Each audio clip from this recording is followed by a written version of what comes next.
कुलभूषण यादव का प्रिंट के अंदर हमें हवाला नजर आता है कि असद उमर ने कहा, लेकिन जब हमने उनकी रिकॉर्डिंग निकाली है तो रिकॉर्डिंग के अंदर कुलभूषण यादव नजर नहीं आता। अभी प्रोग्राम शुरू करने से पहले मैंने उनसे पूछा असद उमर से कि आपने कुलभूषण का जिक्र किया था, तो उन्होंने तस्दीक की कि मैंने जिक्र किया था, लेकिन ये इंटरेस्टिंग सिचुएशन है कि BBC का जो क्लिप ऑन एयर दस्तियाब है इस वक्त उसके अंदर कुलभूषण का जिक्र मौजूद नहीं है। आज के प्रोग्राम में जो हमारे साथ मेहमान शख्सियत है फवाद चौधरी साहब, वफाकी वज़ीर इत्तलात। फवाद साहब बहुत शुक्रिया, आप हमारे साथ शामिल हो रहे हैं। शुक्रिया। आपकी पहले तो वजारत से शुरू कर लें, आपकी वजारत के और लोग बड़े उम्मीदवार थे, क्या बना उसका? आप पास हुए हैं या फेल हुए हैं? कोई नहीं, बस ये चलता रहता है, आपको पता है सियासत है, छोटी मोटी साजिशें वाजिशें चलती रहती हैं। अच्छे नंबरों से पास हुए? फर्स्ट क्लास रहा, जैसे सबके सामने है जी। इसमें क्या, प्राइम मिनिस्टर साहब ने ज़ाहिर है 3 सवाल थे कि आपने रिडक्शन कितनी की। हमारी वजारत ने को 20% रिडक्शन की है, बाकी आप जो है एडवर्टीजमेंट का सुनते रहते हैं जो हालात हैं। तो ज़ाहिर है हम तो कोई 2-2.5 अरब से 5 करोड़ पे आ गए हैं। तो रिडक्शंस तो सबसे बड़ी हमारी है। फिर हमारे जो पिछले प्लान जो हमने किए हैं वो अपने सामने रखे हैं, जो हम मीडिया यूनिवर्सिटी बनाने जा रहे हैं, जो हम नई रेगुलेटरी अथॉरिटी बनाने जा रहे हैं, जो हमने PTV और रेडियो को मर्ज कर दिया है और एक इंस्टीट्यूट जो उसके अभी पहला जो जुमला इस्तेमाल किया था आपने कहा कि लोग साजिशें करते रहते हैं, वो कौन है साजिशें करने वाले? होते हैं ना, हर जगह के ऊपर छोटी मोटी चलती रहती हैं। मैं अगर आप इजाज़त दें तो वो प्ले कर लूँ जहाँ से ये सारा रौला चलना शुरू हुआ था। शेख साहब का हाँ। इतनी दफा चल गया है तो फिर दिखाते हैं सबको। अगर आपके बैठे हुए दिल पेशारी हो जाए। प्रोड्यूसर साहब जरा प्ले तो करिएगा जी। मेरी 4 मीटिंग हुई है जी प्राइम मिनिस्टर साहब को इंसाफ है जी यार, मैंने मरवान जो लोगों को कल उन्हें मैंने कहा जी तू इन्फॉर्मेशन वो देखो ना लंदन पिकनिक मना रहे हैं 8 दिन वाली, उन्होंने मैं कल क्या वापस आ। हाँ जी बताएं जी।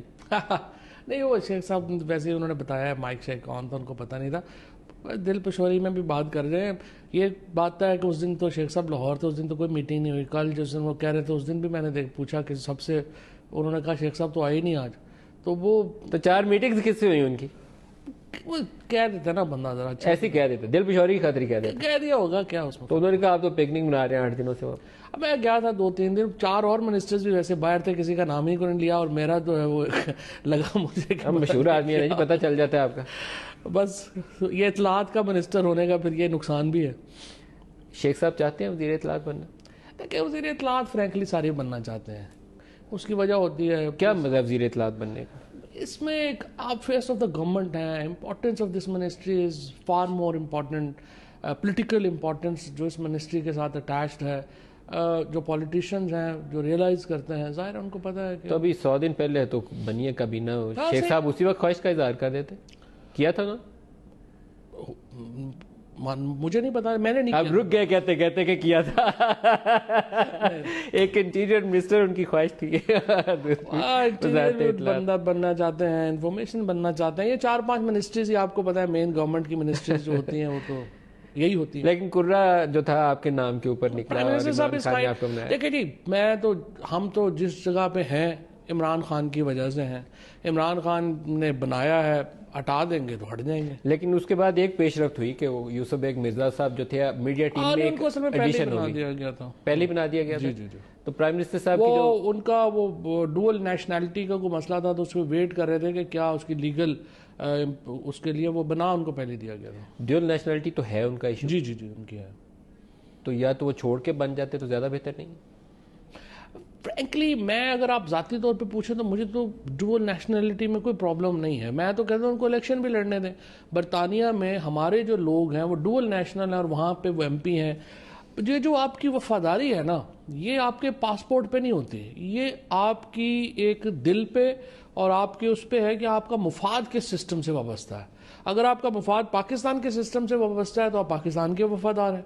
अगर आपका सिस्टम से मुफाद वाबस्ता नहीं तो पाकिस्तानी भी कई हैं जो नहीं होंगे। नहीं, लेकिन चौधरी साहब अगर कॉन्स्टिट्यूशन किसी बात के ऊपर कदगन आयद करता है, जो 63(1)D आयद करती है, तो फिर पाबंदी है तो पाबंदी है। नहीं, अभी तो पाबंदी है, तो आप लोग वायलेट भी कर रहे हैं। नहीं, ऐसे रास्ता के लिए तो नहीं है ना, इलेक्शन लड़ने के लिए है ना। इलेक्शन लड़ने के लिए पब्लिक ऑफिस शायद होल्ड करने के ऊपर भी नहीं, पब्लिक ऑफिस होल्ड करने के ऊपर नहीं। ये SAP जो special assistant to prime minister है ना, ये बेसिकली बनाया ही इसलिए गया है कि जो स्पेशलाइज्ड लोग हों, जो डुअल नेशनल्स हों, इवन फॉरेनर भी। वैसे मैं एक आपसे बात पूछूं, मालूम नहीं कि आपके इस पे क्या ख्यालात होंगे। अगर आप पाकिस्तान में एक मिनिस्टर हैं तो आपको ड्यूअल नेशनलिटी होल्ड करने की जरूरत क्या है? आप मिनिस्टर हैं, बड़ा स्टेटस है आपका, एक मुल्क आपको रिकग्निशन दे रहा है। देखिए मजबूरी क्या है लोगों के बाहर अपने बिजनेसेस होते हैं, प्रोजेक्ट्स बिजनेस होते से आप हैं। वैसे भी रख सकते हैं, उसके लिए ड्यूल नेशनल होना तो जरूरी नहीं। वेल इशू ये है फिर कि बिजनेस इंटरेस्ट देख लें तो फिर पाकिस्तान छोड़ दें। पर फ्रेंकली बात यह है कि अगर मिनिस्टर है और फिर आप डुअल नेशनल रखें, थोड़ा मुश्किल हो जाता है। लेकिन बहरहाल अभी हमारे ऐसे पीएम जो है वो उसको इजाज़त है, उसको इजाजत है, इसलिए आप उसी चीज को पर्सनली मेरी तो देख रहे हैं, अगर मुझे तो चॉइस मिले भी कभी दुनिया में बाहर, कैनेडियन या अमेरिकन या ये, तो मैं तो पर्सनली तो कभी भी नहीं, मुझे नहीं होगा कि I will never like to replace Pakistani passport with any passport, because हमारी तो कहने ना जम पल हर चीज़ ही यहाँ पे है। सो वो एक इशू है। लेकिन हो सकता है लोगों के बिजनेसेस होते हैं, कारोबार होते हैं उनका। सर जब आप वजीर बन जाए ना जी, मशीर बन जाए, आप एमएनए बन जाए, इतना ये मुल्क आपको नवाज दे, इज्जत दे दे कि आपको एक स्टेटस दे दे कि वफाकी काबीना का हिस्सा है फवाद चौधरी, तो फिर कोई मजबूरी नहीं है फवाद चौधरी के ड्यूल नेशनलिटी छोड़ दे यार, फिर पाकिस्तानी वजीर है, यही रिकग्निशन काफी है। आप ठीक है, आपका पॉइंट है। अच्छा, अकाउंटेबिलिटी की तरफ आते हैं। आपने अपोजिशन वालों को जी पकड़ के रगड़ा लगाया हुआ है आजकल, पकड़ी जा रहे हैं अंदर डाली जा रहे हैं, जा रहे हैं अंदर डाली जा रहे हैं। हमने तो अभी लगाया ही नहीं है, हमारी तो अभी बारी नहीं आई है। अच्छा, आपकी बारी आनी है? ये तो वो है जो पिछले भी चल रहे हैं, नए तो भी आने हैं। अभी से इनकी जो है वो सांस चढ़ गई है। देखिए मसला ये है कि 10 साल में आपने भी बड़े करीब से पाकिस्तान में देखा है, हमने भी बड़े करीब से देखा है, कोई ऐसा माशाल्लाह काम ही नहीं है जिसमें पैसे नहीं बनाएंगे। सो ये तो सिर्फ एक अनटैप करने वाली बात थी कि जो आपने इन्वेस्टिगेशन एजेंसीज को रोका हुआ था कि आपने इन्वेस्टिगेशन नहीं करनी, आपने सिर्फ वो इन्वेस्टिगेशन टेप हटाई है, वो टैप हटाया है और वो इन्वेस्टिगेशन शुरू हुई है। अभी तो आपको ये नया एयरपोर्ट बना है, इसके ऑडिट आने हैं, अभी आपके पास मेट्रो के ऑडिट आने हैं, ऑरेंज ट्रेन की बातें आनी हैं, उसके बाद LNG की जो है वो बातें आनी हैं। ये तो एक लंबी सीरीज है ये। इसीलिए मैंने जब कहा कि नवाज शरीफ साहब और जरदारी साहब तो अपनी ज़िंदगी के आखिरी इलेक्शन लड़ चुके हैं और अब तो सस्पेंस ज़िंदगी में यही है कि आखिरी उम्र इन्होंने जेल में गुजारनी है, ये घर गुजारनी है। तीसरा तो कोई, हाँ मुल्क से बाहर चले जाएं कोई NRO शारो के चक्कर में, तो वो एक अलग बात है। ये NRO में अभी एहतसाब की तरफ फिर मुड़ के आपको लेकर आऊँगा। NRO आपकी हुकूमत ने, एक अपोजिशन का ख्याल है कि शोशा छोड़ा हुआ है उनको बदनाम करने के लिए। मुराद सईद भी कहता है मेरे से NRO मांग रहे हैं, आप भी कह रहे हैं NRO मांग रहे हैं। NRO कोई जेब में कोई रखी हुई पर्ची तो है नहीं है कि आप निकाल के गए अल्लाह भैया NRO जा। देखें NRO क्या है, NRO ये है, फॉर एग्जांपल अभी आज प्राइम मिनिस्टर मुझे कह दें कि ये तुमने ना कल से ये ज़रा अकाउंटेबिलिटी वाली बात जो है ना, ये मट्टी डाल देनी है, बात नहीं करनी है। उसके बाद हम प्रोसिक्यूटर जनरल को बुलाएं और उसको कहें कि ये इनकी ज़मानत लगी हुई है, कल देख लेना, हो जाए तो कोई ऐसा मसला नहीं है, ठीक है ना। यहाँ पे अगले दिन ये सारे बाहर होंगे। So this is manageable, very manageable. ये तो देखिए गवर्नमेंट के बगैर, ये तो भी हमने पूरा जोर लगाया है तो जाके जो मामला जो है वो यहाँ पे पहुँचते हैं। तो आप चाहें तो जमानत हो जाएगी, आप चाहेंगे तो जमानत रुक जाएगी। सिस्टम्स ही नहीं है आपके यहाँ पे। ये जो सिस्टम्स हैं, ये हमारे बड़े बड़े इदारे जो है, ये पीछे क्यों नहीं नवाज शरीफ साहब के खिलाफ जब 4 साल काम हो रहा था, जब तक सुप्रीम कोर्ट की एक उनको पता नहीं चला कि ऊपर फेयरनेस चाहिए। तो आप अगर ऊपर के इतने लोग तगड़े हैं clear तो फिर तो शहबाज शरीफ और बाकी लोग सही कह रहे हैं कि आप लोगों ने उनको पकड़ के अंदर बंद किया। हम इसलिए देखें, हमने बंद नहीं किया हुआ, ना ही हमने केसेस बनाए हुए हैं। पहली बार जो शहबाज शरीफ साहब हैं वो मिस कर रहे हैं मलक क़य्यूम साहब को, वो कमरुज़्ज़मान चौधरी को।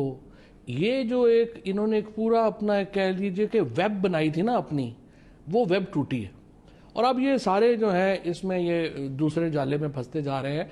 इनका कोई बताइए आप मुझे कि अगर हमने फॉर एग्जांपल पॉलिटिकल इंतकाम लेना है तो आज पंजाब में गवर्नमेंट है, उस JIT को चाहिए कल राना सनाउल्लाह और शहबाज शरीफ साहब को उठाए जेल में डाल दे उस पर मॉडल टाउन कत्ल केस में।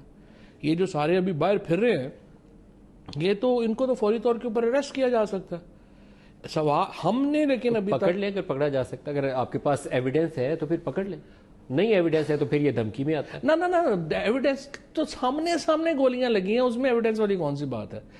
मॉडल टाउन केस में तो सामने गोलियां लगी हैं ना। लेकिन शहबाज शरीफ को किस जुर्म में पकड़ेंगे? गोलियां तो हमने भी देखी, मैं तो लाइव कवर कर रहा था सारे इवेंट को, उस वक्त बैठा हुआ स्टूडियो। मुझे आप बताइए ना कि जो जब इस तरह के मॉब अटैक्स में ये जो हुस्नी मुबारक जो है उसने खुद आके वेपन फायर किए थे। Criminal negligence, not criminal negligence, criminal connivance, it's a criminal connivance.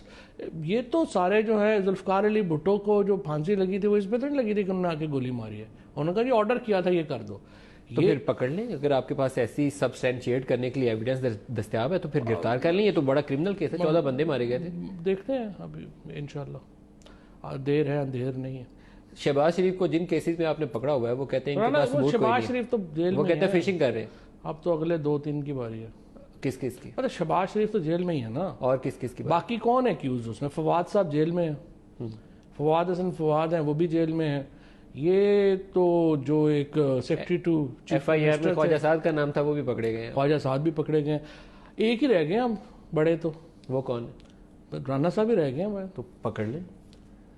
चलें आपकी तजवीज़ पे कुछ गौर करें, मतलब अगर आपके पास आप ऐसी कह रहे एविडेंस हैं है तो, अगर एविडेंस है तो पकड़े, नहीं तो ये धमकी है। मैं तो कह रहा धमकी तो हूं दरमियान वाली चीज कोई नहीं होती। धमकी कोई नहीं। कानून में अगर शहादत हो तो फिर वो केस होता है, नहीं तो धमकी होती है। नहीं, इसमें शहादत वाली तो मैं कह रहा हूँ कि कोई इशू ही नहीं है ना, सामने हुआ। जिस केस में अभी तक आपने शहबाज शरीफ को पकड़ा हुआ है वो कहते हैं कि मुझे पकड़ के 70 रोज से अंदर बंद किया हुआ है और सबूत ढूंढते फिर रहे हैं। सबूत कोई नहीं है इनके पास। लेकिन फ्रैंकली मुझे डिटेल्स का नहीं पता इन्वेस्टिगेशन का, बिकॉज मुझे तो नैब तो रिपोर्ट नहीं मुझे करती, ना ही प्राइम मिनिस्टर को करती है कि प्राइम मिनिस्टर साहब को रिपोर्ट करे तो फिर वो मेरे से कोई शेयर कर लें या बता दें। सो नैब की इन्वेस्टिगेशन क्या है, उनके पास सबूत क्या है, हमें नहीं पता, because we are not representing NAB. अच्छा, अब 2 बातें।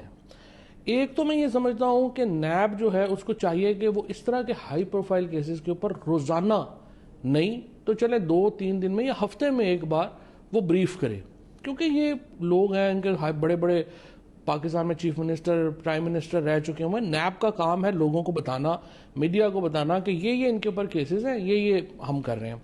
ये फिर कहेंगे कि मीडिया ट्रायल हो जाता है, फिर आप सुप्रीम कोर्ट में चले जाएंगे।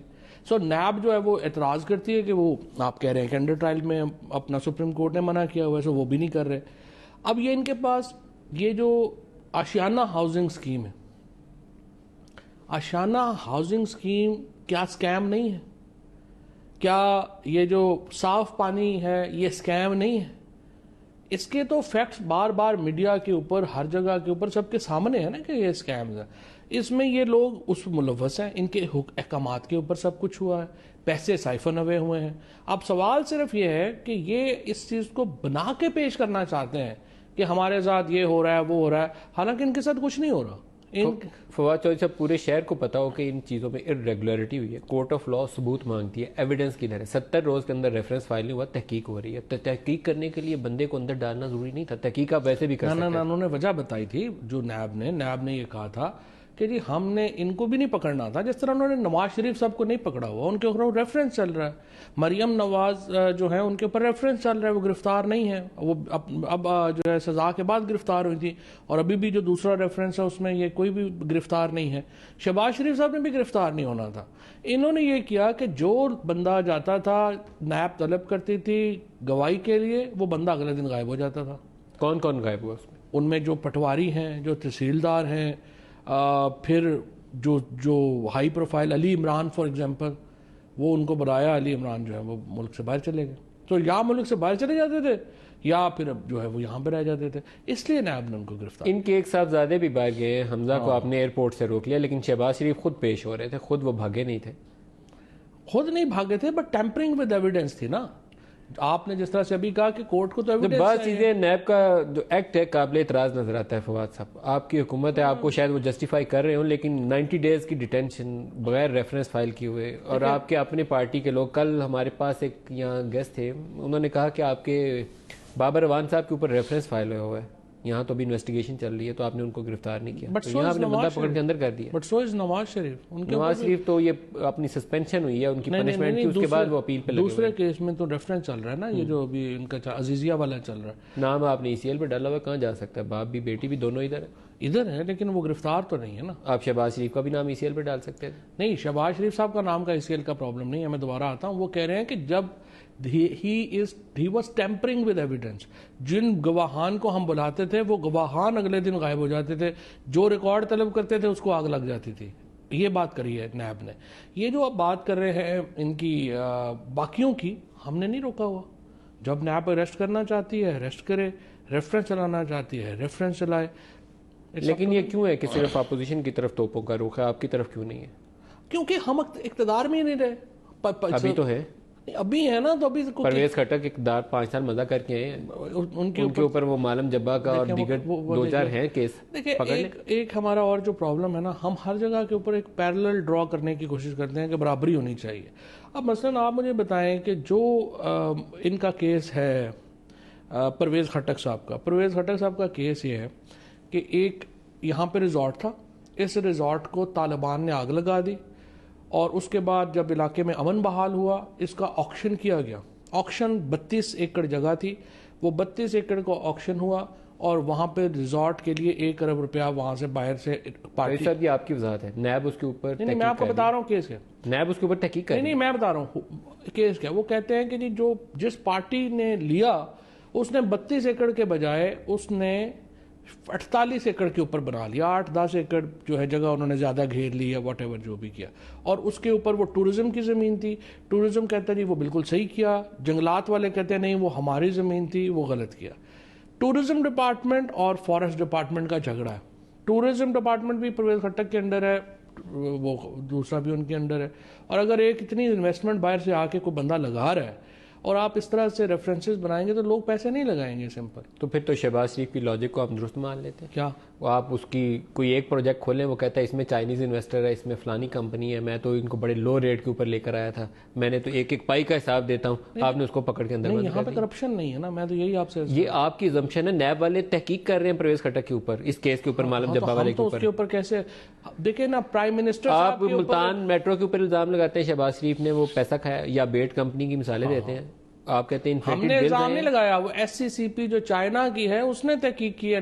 इन्फ्लेटेड कॉस्ट आप कहते हैं उसके ऊपर इन्होंने मेट्रो बनाई, इन्फ्लेटेड कॉस्ट के ऊपर आपकी पेशावर मेट्रो बनी। आपकी फिर वजाहत होगी कि हमारी मेट्रो अच्छी है, लेकिन ये एक जैसे केसेस हैं। फर्क है ना, फर्क है। मेट्रो जो पेशावर की है वो एशियन डेवलपमेंट बैंक का प्रोजेक्ट है, उस प्रोजेक्ट के अंदर जो है जो इन्फ्लेशन आई वो तो इस वजह से आ गई ना कि डॉलर रेट्स जो हैं वो इतने ऊपर चले गए, सो वो इन्फ्लेशन आ गई, उसकी तो एक वजाहत है ना। इनका तो इशू यह है कि जो चाइनीज़ SCCP ने तहकीकात की, उन्होंने कहा कि एक आदमी हमारे पास जो यहाँ का बंदा था वो वहाँ पे मिला और उसने कहा कि जी ये आप इतने में बना के देंगे और रसीद मुझे आप इतने की देंगे।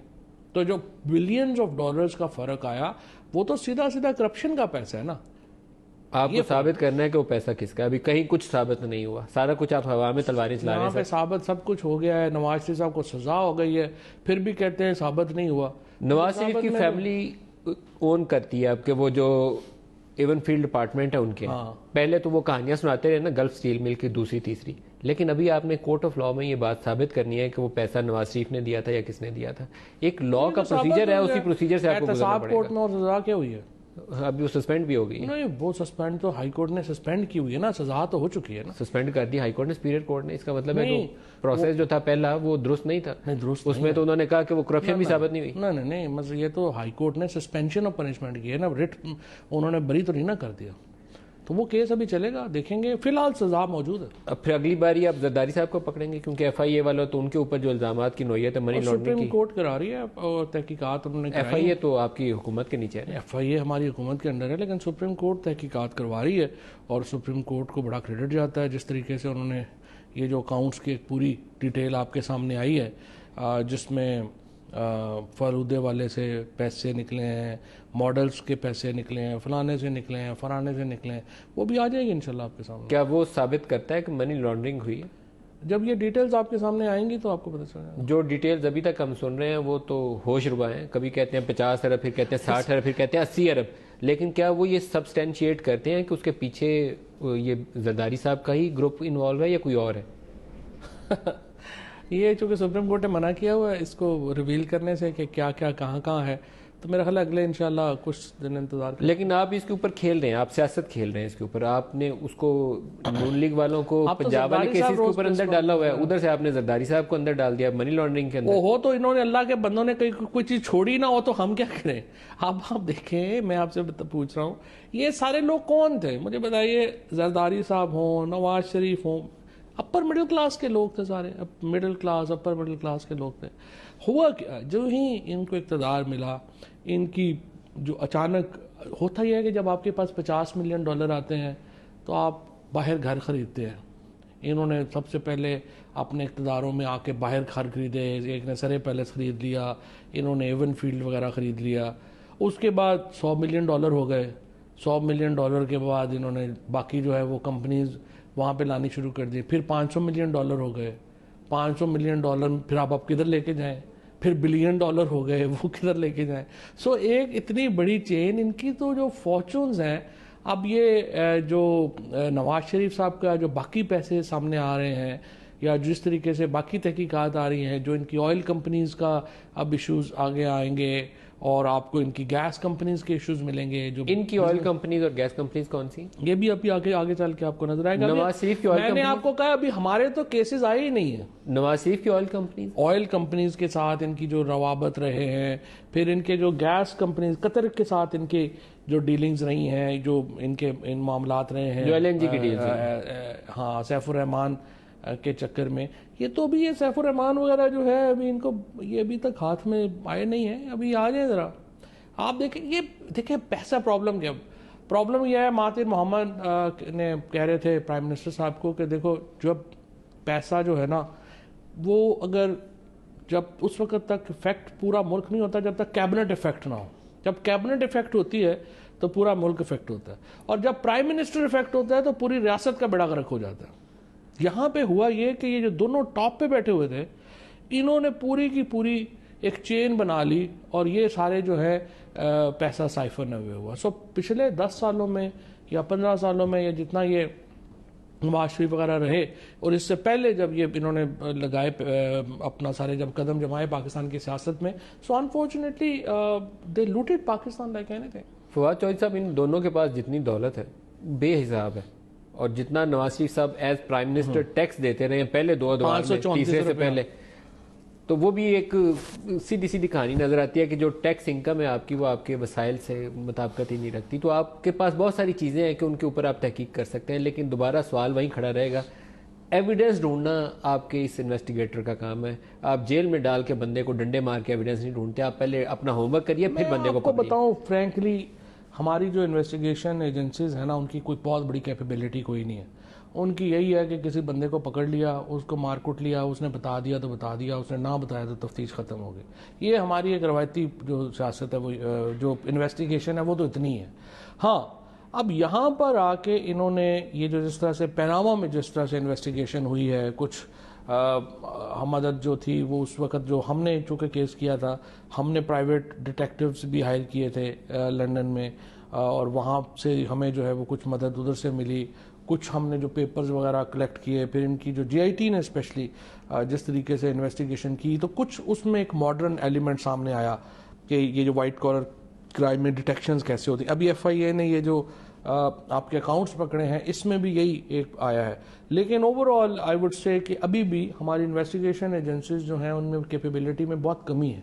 सो ये जो आपने इशारा किया है इनके पैसों का या इनको वापसी का, कठिन सफ़र है, कठिन सफ़र है। जब तक आपको MLAs नहीं मिलेंगी, जो अभी तक आपको UK सेंट्रल अथॉरिटी से जो आप नहीं आते, तो जब तक आपको MLAs नहीं मिलेंगी तब तक आप आगे नहीं बढ़ सकते। आपके पास कोई एविडेंस अभी ऐसी नहीं है कि जो इनको पकड़ के फंदा डाल लें। देखें, अगर तो ये बाहर के 2-3 मुल्क जो हैं हमारे साथ तावन करें ना, अगर, हाँ, जिसमें UK और ये सारी बड़ी जिसमें UK है, थोड़ा जो है कुछ हद तक फ्रांस है, ये अगर मुल्क जो है ये हमारे साथ तावन करें ना, स्विट्ज़रलैंड है, तो फिर तो ये कोई बड़ी बात नहीं है, और ये पाकिस्तान के काफ़ी मालियाती इशूज़ ही रिजॉल्व हो जाए जितना पैसा पड़ा हुआ है। अब तो आप दावेदार हैं कि आपने वो TT रेटिफाई कर दी है। पहले तो दावे एग्रीमेंट के भी किए थे, लेकिन वो अब लगा कि वो पहले हो गए। शहजाद कहता है कि ये कर लिया है, बट मेरी पर्सनल जो राय है ना, मैं अभी भी इस पर इसलिए डाउटफुल हूँ कि मुझे लगता है कि ये जो पैसे लाने हैं ना वापस, ये आसान काम नहीं होगा, बड़ा मुश्किल काम होगा।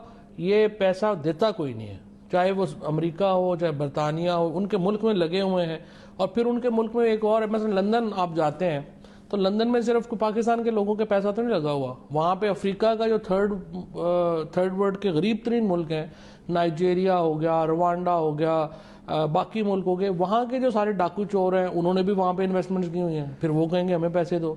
अभी इंडिया ने जिस तरह से वो जो विजय उसको वो वापस लिया है, विजय माल्या को वहाँ पे, लेकिन इंडिया को भी 4 साल लग गए।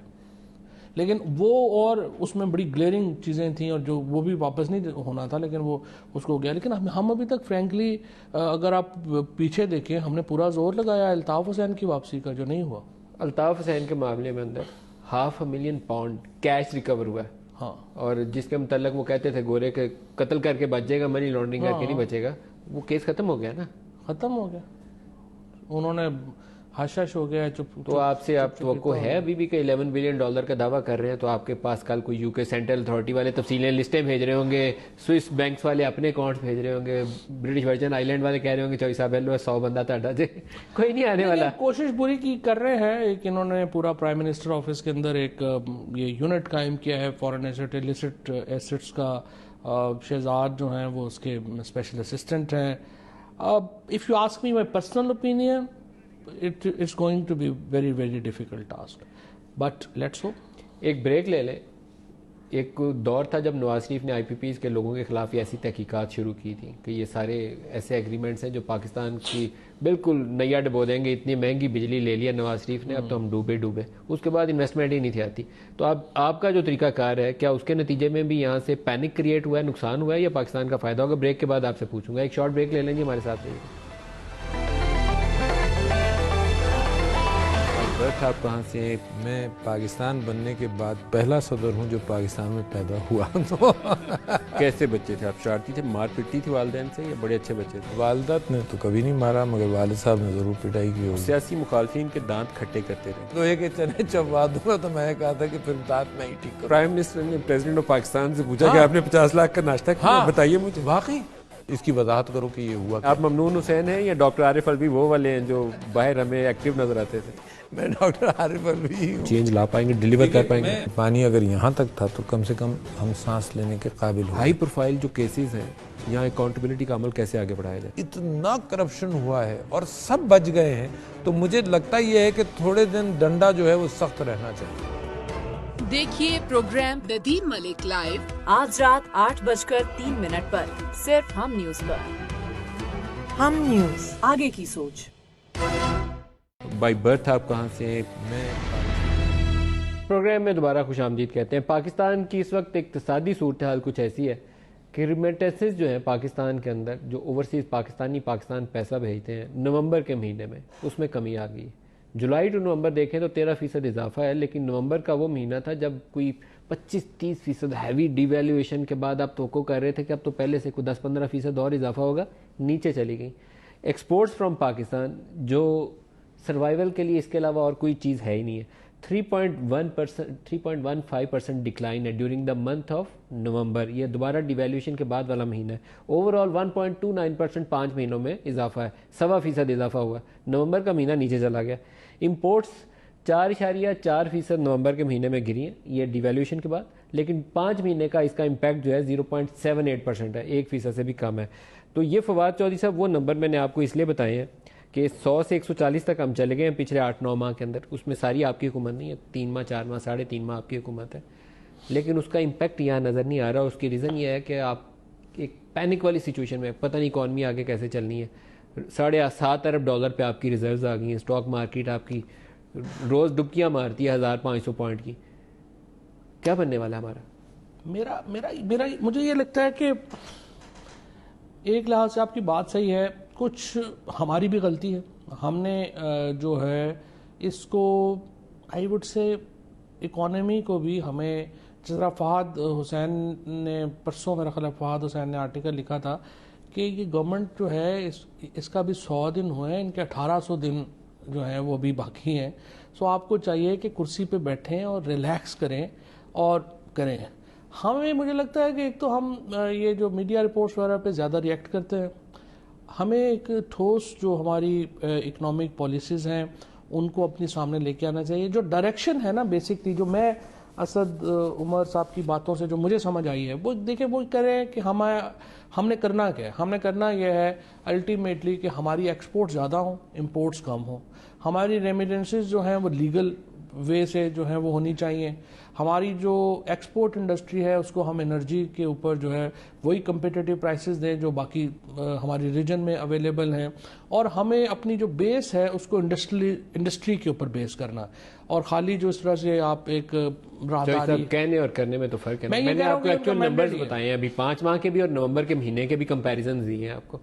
आपके लिए 5 माह में पॉजिटिव है कि रिमिटेंसेस बढ़ी हैं, लेकिन नवंबर के महीने में डिप आ गई, एक्सपोर्ट्स आपकी गिर गई नवंबर के महीने में। ये अच्छा साइन नहीं है, इट्स नेगेटिव साइन। नहीं, लेकिन उसके वजूहात देखनी होंगी ना कि क्यों हुआ, क्या हुआ। मिसाल के तौर के ऊपर अगर आप फॉर एग्जांपल डॉलर अगर गिरा है तो ये मैं देख रहा था कि तमाम रीजन के जो करेंसी है वो उसके डॉलर के मुकाबले में गिरी थी। We were not the only one, लेकिन हमारे यहाँ पे लगा कि जैसे पता नहीं हमारे ही जो है वो क्या जो टर्मोइल हमारे यहाँ है वो कहीं नहीं है, हमारे यहाँ बहुत बड़ा टर्मोइल हुआ है। अगर आप इसको अंडर एस्टिमेट कर रहे हैं या इसको पॉजिटिव एक ट्विस्ट देना चाह रहे हैं तो नहीं मैं दे सकूंगा। फ्रैंकली इस वक्त आप बरतानिया में जाएं और जितना बड़ा ब्रेग्जिट के ऊपर टर्मोइल वहाँ पे है, हम उसके करीब हम भी नहीं। किसी यूरोपियन यूनियन को नहीं छोड़ने जा रहे, वो यूरोपियन यूनियन को छोड़ने जा रहे हैं। बहुत बड़ा टर्मोइल है, वहाँ का अपना टर्मोइल है ना। अभी आपने कहा कहीं और ऐसा टर्मोइल नहीं है, बहुत बड़ा टर्मोइल है। लेकिन क्या पाउंड के साथ वही कुछ हो रहा है जो रुपए के साथ हुआ है? कि आप देखिए ना डॉलर के मुकाबले में क्या हुआ है पाउंड के साथ, क्या हुआ है उसके एग्जैक्टली यही हुआ है। नहीं हुआ उसके साथ, नहीं बहुत बुरी तरह वो यूरोपियन यूनियन छोड़ने जा रहा है लेकिन हमसे ज्यादा स्टेबल है। जहाँ पे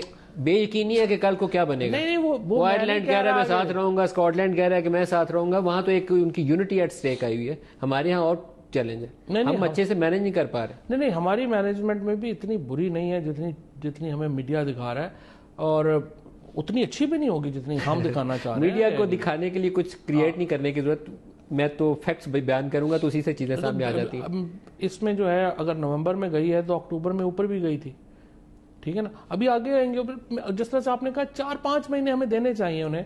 मेरा ये ख्याल है कि ये आप इसको समझें कि कम से कम जो है वो हम आपको 5 महीने 5 साल देंगे, लेकिन आपका क्रिटिकल एनालिसिस जारी रहना चाहिए। नहीं वो जारी रहना चाहिए। अगर आप कहें कि इसके ऊपर आंखें बंद कर लें क्योंकि हमारे पास अभी 4 माह ही गुजरे हैं, 5 साल अभी हमने गुजारने हैं, तो दोस्त नहीं है। 5 साल आप पूरे करिए, लेकिन साथ अपना अपडेट भी तो दीजिए। आपकी सलाह इसी से होगी। Coming from you it's absolutely right. मनफियत नहीं है इसके अंदर, नहीं है। ये मुस्बत बात यही है कि अपनी मिस्टेक्स को आइडेंटिफाई करें और इस्लाह का रास्ता ढूंढें। बिल्कुल सही बात। जब कैबिनेट के प्रेजेंटेशन ले रहे थे प्राइम मिनिस्टर, तो वहाँ खिंचाई हुई कि ये क्या टर्मोइल हुआ है रुपए के साथ।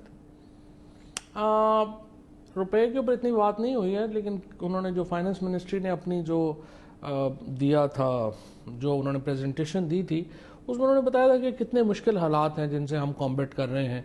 प्रॉब्लम तो ज़ाहिर है आपको हमारा जो है वो फिस्कल क्राइसिस है, और उसमें जो है वो पिछली गवर्नमेंट जो जिस तरीके से छोड़ के गई, और अभी मिफ्ता इस्माइल कहते हैं इसहाक डार की वजह से हुआ, इसहाक डार कहते हैं मिफ्ता की वजह से हुआ, पर जिसकी वजह से भी हुआ उसमें इतना बड़ा एक क्राइसिस है आपकी बैलेंस ऑफ पेमेंट्स का, आपके फॉरेन रिजर्व्स का, कि उसको एक चैलेंज है जिसको मेरा ख्याल है कि काफ़ी कोशिश कर रहे हैं, और इंशाल्लाह। तो प्राइम मिनिस्टर ने इस पर डांट डपट नहीं की क्योंकि रुपया 132 से 145 और फिर 136-37 पे क्लोज हुआ, तो ये जो इतनी वाइल्ड स्विंग थी इसके ऊपर डिस्प्लेयर का इजहार नहीं किया प्राइम मिनिस्टर ने। मैं जैसा कह रहा हूँ कि करेंसी के ऊपर इतनी बात नहीं है, बात ही नहीं हुई, क्योंकि ओवरव्यू के ऊपर बात हो रही थी, तो स्पेसिफिक्स के ऊपर कम। तो आई थॉट कि बड़ा क्रिटिकल इश्यूज जो है उसके ऊपर तो प्राइम मिनिस्टर बड़ा गुस्से में होंगे कि यार ये कैसे मैनेज किया। उससे में नहीं, एक्सप्लेनेशन जो है वो फाइनेंस मिनिस्ट्री की है उसमें, और कोशिश ये है बल्कि कि ये this is something to be dealt by state bank and not by the finance ministry. Finance ministry का उससे लेना देना कोई नहीं है, स्टेट बैंक ने जो है वो इसको सारा डील करना है। लेकिन मैं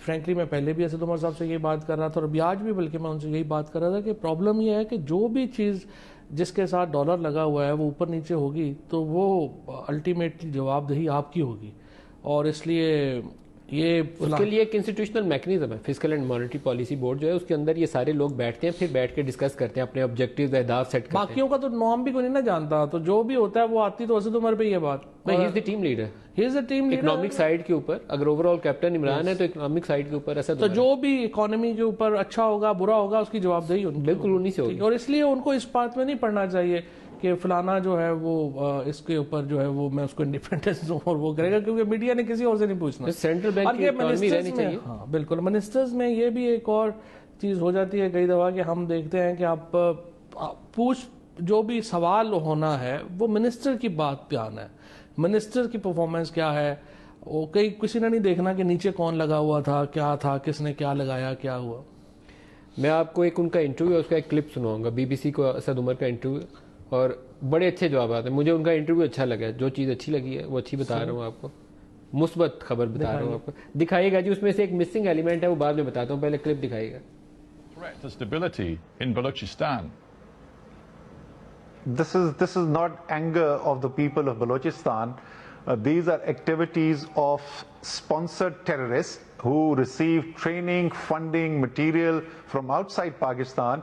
And is there a serious attempt to try and destabilize Balochistan and through that try and subvert CPEC? Of course there is. There is a concerted effort to do that. Who's doing that? So there is no disagreement there. Who's doing that but in your opinion? Who is doing that? These external forces? Led by India, of course. So is there terrorist intervention in Balochistan? Absolutely yes. What the people of Balochistan thought, that has been expressed through the free will of those people by electing a government of Balochistan which stands by CPEC, which wants greater engagement of CPEC in their province.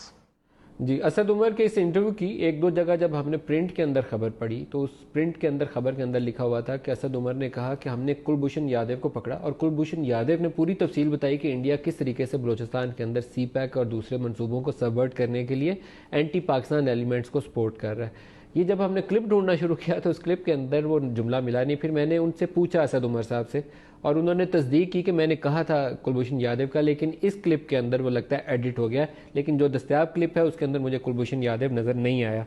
तो फवाद चौधरी साहब, ये कुलभूषण यादव क्यों edit हो गया? अव्वल तो नाम लिया, मुझे अच्छा लगा था, मेरा दिल था कि मैं ऑन एयर चलाता कि असद उमर ने कुलभूषण यादव वाले वाक्य को दोहराया, क्योंकि मियाँ साहब के ऊपर मेन इतराज़ था कि कुलभूषण का नाम नहीं लिया 5 साल, वो एडिट हो गया।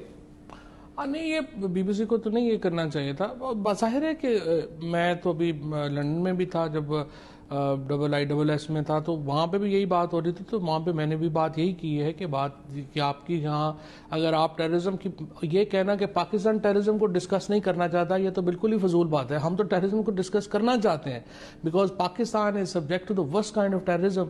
जब से ये मामला हुआ है, चाहे वो लतीफ़ महसूद पकड़ा जाए या वो कुलभूषण यादव पकड़ा जाए, कड़ियाँ तो आपसे मिलती हैं, तो आप डिस्कस करें। और असद उमर साहब का इंटरव्यू ओवरऑल तो बहुत अच्छा था, बहुत अच्छा, मुझे भी अच्छा लगा, जवाब अच्छे थे IMF के हवाले से, दूसरे इशूज़ पे देयर आर इशूज़ जो उनको एड्रेस करने चाहिए, लेकिन इंटरव्यू बहरहाल फिर भी अच्छा था। आपकी हुकूमत ने कुछ ऐसे इनिशिएटिव लिए हैं, लाइक अफगानिस्तान में आपने अभी लतीफ़ महसूद का जिक्र किया, पीस प्रोसेस के ऊपर अगर ट्रंप कहता है कि हमारी मदद करें और वो एक प्रोसेस आगे चलता है तो इट्स ए गुड बिगनिंग, लेकिन साथ आपकी IMF फंसी हुई है। हमें पता है कि वहाँ US ट्रेजरी का बड़ा क्रूशल रोल होता है। आपको उन्होंने वो मजहबी जो लिस्ट है उसके अंदर कल डाल के ब्लैक लिस्ट के अंदर डाल दिया। हाँ, अभी वापस ले लिया सर। तो ये बड़ा नेगेटिव उन्होंने मैसेज सेंड किया है। क्या इसके ऊपर इंटरेक्शन क्या है हमारी बायलैटरल, कोई पेशरफ्त है?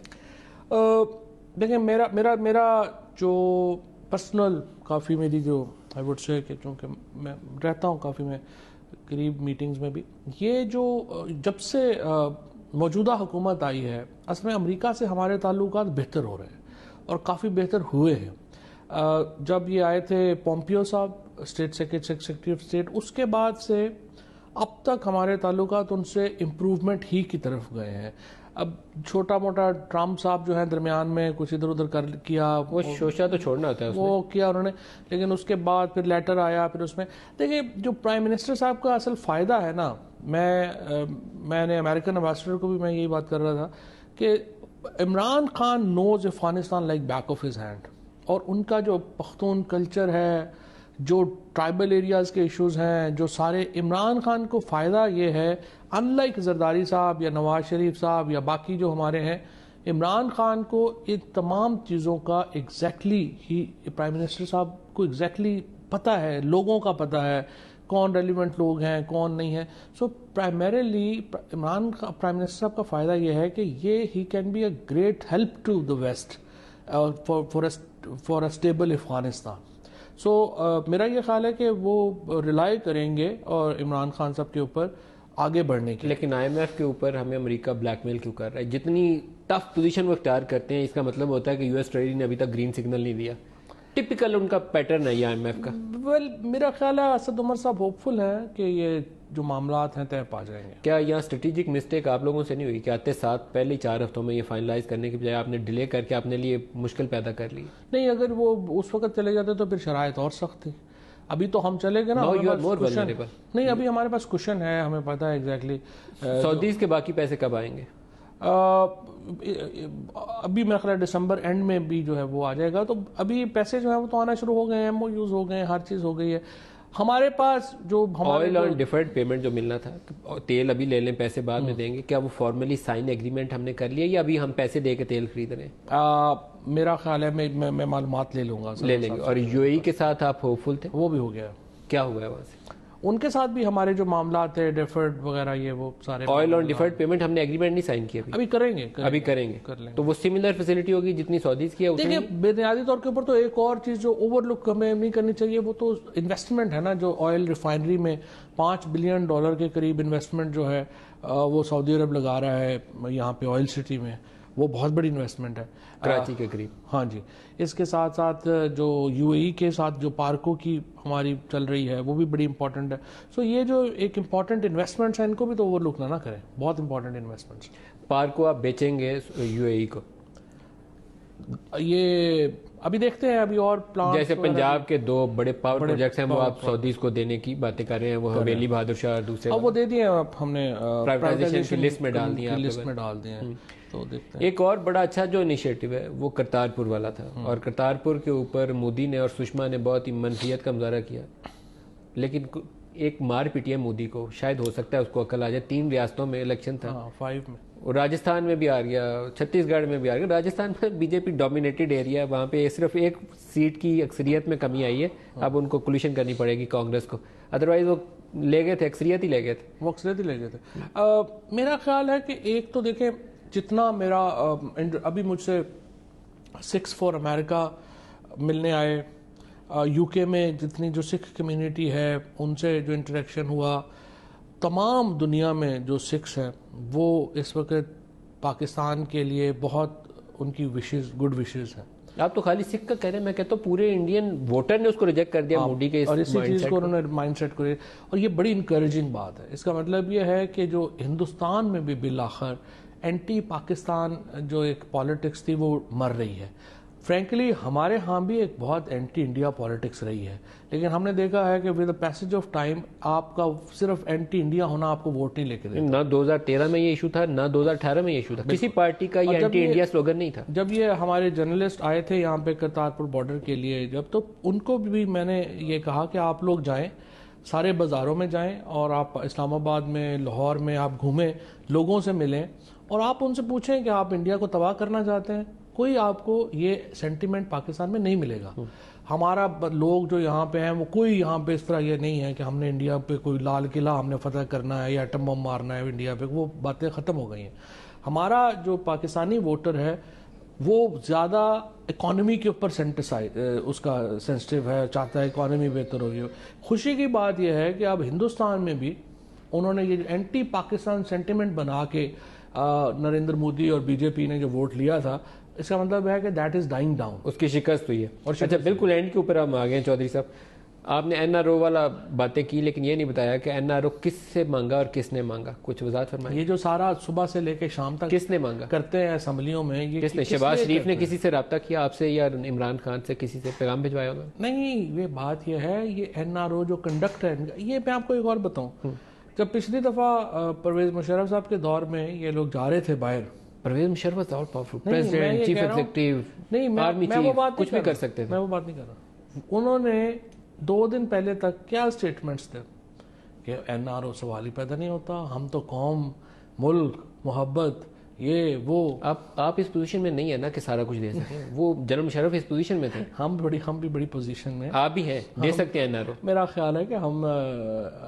अगर जो है वो परवेज मुशर्रफ साहब जितने ही ताकतवर हैं इस वक्त, कोई ऐसा मसला उतना ही ताकतवर है। बिल्कुल। तो फिर आप इरादा रखते हैं किसी को नवाज शरीफ साहब को जद्दा की फ्लाइट पे ये इरादे के ऊपर नहीं ना प्राइम मिनिस्टर साहब आते हैं, ये तो यही तो फर्क है। कोई पैगाम किसने भेजा आपको, मांगा? इमरान खान नहीं छोड़ेंगे, यही उनका जो है वो तो कहते हैं मैं एक को अंदर डालूंगा, लेकिन पैगाम किसने भेजा कि चौधरी साहब सानू NRO दे दो? कोई शहबाज शरीफ ने या किसी ने कहा? वो होती है ना बातें, फिर वो किसने की? कोई ऐसे लोग होते हैं ना जो दोनों तरफ अच्छे ताल्लुकात वाले होते हैं, उन्हीं से जरिए आप कम्युनिकेट करते हैं ना। तो कम्युनिकेट किया PMLN की शरीफ बरादरान ने कम्युनिकेट किया, सारे कर रहे हैं, वाया मीडिया डाल के। हाँ, सारे कर रहे हैं। सारे से मुराद जरदारी साहब भी कर रहे हैं, उन्होंने भी पैगाम भेजा।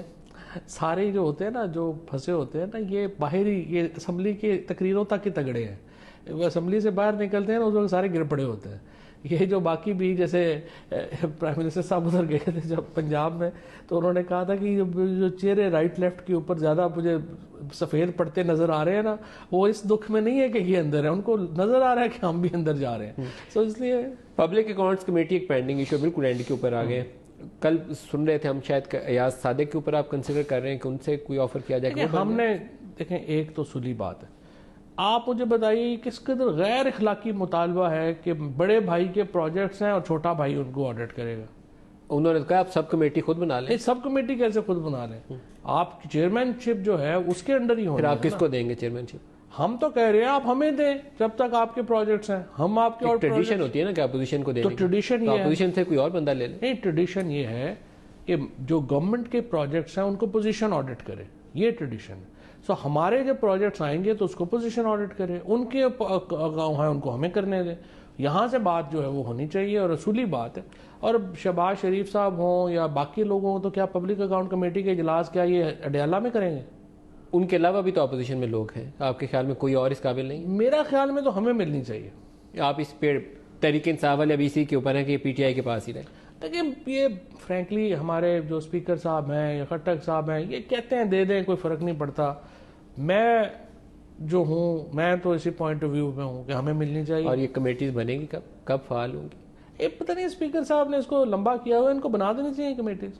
नेशनल सिक्योरिटी कमेटी एक बड़ा क्रूशियल लिंक होता है उसका, प्राइम मिनिस्टर और फौज के सरबराहान मिल बैठ के डिस्कस करते हैं, वो भी दरमियान में अटकी हुई है आपके इसी चक्कर में। नहीं, वो तो एक मीटिंग तो हो चुकी है नेशनल सिक्योरिटी। फॉर्मलाइज करेंगे कमेटीज का सेटअप तो तभी डिस्कशन शुरू होगी ना, वैसे तो नहीं होगी। नहीं, फॉर्मलाइज होना चाहिए, स्पीकर साहब को कर देना चाहिए। कोई जरूरी नहीं है जी अपोजिशन आए तो बिस्मिल्लाह, नहीं आए तो नहीं आते तो क्या करें। लास्ट क्वेश्चन, ये जो economic issues, crisis like situation जिसमें हम अभी गुजर रहे हैं, कितना अरसा चाहते हैं कि 4-6 हफ्ते, 8 हफ्ते, 10 हफ्ते जिसमें ये सूरत हाल संभल जाएगी? Well, frankly, this is for Asad Umar साहब टू आंसर, और खुसरो, असद उमर साहब, रज़ाक दाऊद, वो बता सकते हैं हमें कि कितने देर में संभल जाएगी, लेकिन बहुत जल्दी संभलनी चाहिए। और इसके ऊपर जो है वो एक स्ट्रैटेजी उनकी बिल्कुल सही है। अब उसके ऊपर एक पब्लिक नैरेटिव चाहिए, एक मीडिया नैरेटिव चाहिए कि वो क्या, किस तरह से जाएगी, किस तरह से आगे होगी। तो मेरा ख्याल है इंशाल्लाह जल्द मामला। अब बाद मामलात के अंदर बिल्कुल क्लोजिंग रिमार्क्स, बाद मामलात में शायद आपको जैसे प्राइम मिनिस्टर का कराची का विजिट करवाया ना, वो जो बड़े बड़े पाकिस्तान के बिजनेस लीडर्स हैं उनको कॉन्फिडेंस देना पड़ेगा। स्टॉक मार्केट पैनिक में है तो उसको आपको बताना पड़ेगा, इंटरेक्ट करना पड़ेगा कि आप क्या कर रहे हैं, आपके पास है क्या और क्या चीज़ें पाइपलाइन में। हौसला देना पड़ेगा। ये जिस तरह से उन्होंने हार्ड टॉक के ऊपर इंटरव्यू दिया है पाकिस्तान में, ज़रा बेहतर, ज़्यादा मीडिया पे आएंगे, करेंगे। क्योंकि फ्रैंकली देखें ना, मैं बात करूँगा इकॉनमी के ऊपर, उसकी वो वर्थ नहीं है। जो असद उमर साहब बात करेंगे तो उनकी बिल्कुल और एक जो है वो बात होगी। सो उनको बिल्कुल करनी चाहिए। मेरा ख्याल है वो इसके ऊपर सेंसिटिव हैं और कर रहे हैं। सुबह 8 बजे से रात 11-11 बजे तक तो उनके पास फ़ोन सुनने का टाइम नहीं होता। फ्रैंकली काम तो ये सारे बहुत कर रहे हैं, इसमें तो कोई शुबा नहीं है। फवाद चौधरी साहब, वफाकी वज़ीर इत्तलात, बहुत शुक्रिया आज के प्रोग्राम में आप हमारे साथ रहे। आज के लिए इतना ही, इजाज़त दीजिए, खुदा हाफिज़।